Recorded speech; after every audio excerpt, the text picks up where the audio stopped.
amici, ben ritrovati, buone festività a tutti, buon anno in ritardo. Quest'oggi la Via dei Presepi continua il suo tour nell'Alto Trevigiano. Siamo qui a Maser e siamo in compagnia del nostro amico Renzo Gallina. Renzo, un presepe qui alle nostre spalle, bellissimo, tutto rinnovato per la gioia dei bambini che ci sono stati e che ci saranno da qui a fine gennaio. Sì, intanto grazie a Luigi Mello per la ripresa e per la possibilità che ci dà di far vedere il nostro presepio a tutti i telespettatori. Noi abbiamo organizzato anche quest'anno il presepio qua nella chiesa parrocchiale di Maser, che è divenuto ormai una tradizione e che vogliamo ogni anno continuare. Quest'anno abbiamo rinnovato parecchie scene.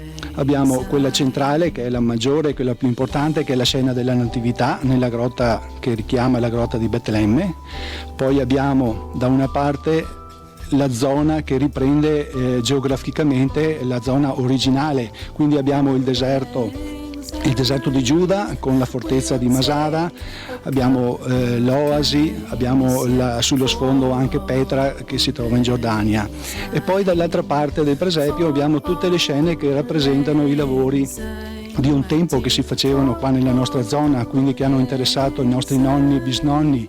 Abbiamo le varie scene che riproducono i lavori nei campi, nel vigneto, nell'orto, abbiamo il mulino, eccetera, eccetera, molti particolari che noi abbiamo cercato di curare il più possibile e che invitiamo i telespettatori a venirlo a visitare proprio per poter vedere tutti questi piccoli particolari che sono, a mio avviso, molto interessanti. Renzo, mi dicevi a telecamere spente i particolari, un doveroso ringraziamento a tutti i volontari che hanno certinosamente lavorato per questo. Assolutamente sì, grazie a tutti i miei collaboratori e nel momento ne approfitto anche per fare gli auguri di buon fine anno, di buone feste e di buon anno nuovo a tutti quanti i telespettatori. Telespettatori che sicuramente verranno a visitarci perché la rubrica è molto seguita. Siamo all'interno di una parrocchia, quindi gli orari sono un po' particolari. Noi siamo aperti tutti i giorni, in giorni festivi e prefestivi, da Natale fino alla terza domenica di gennaio.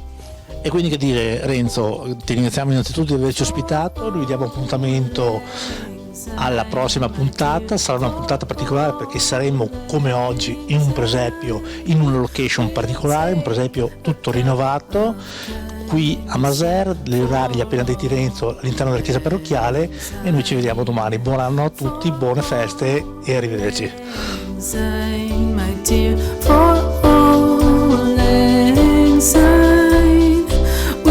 Take a cup of kindness yet for all.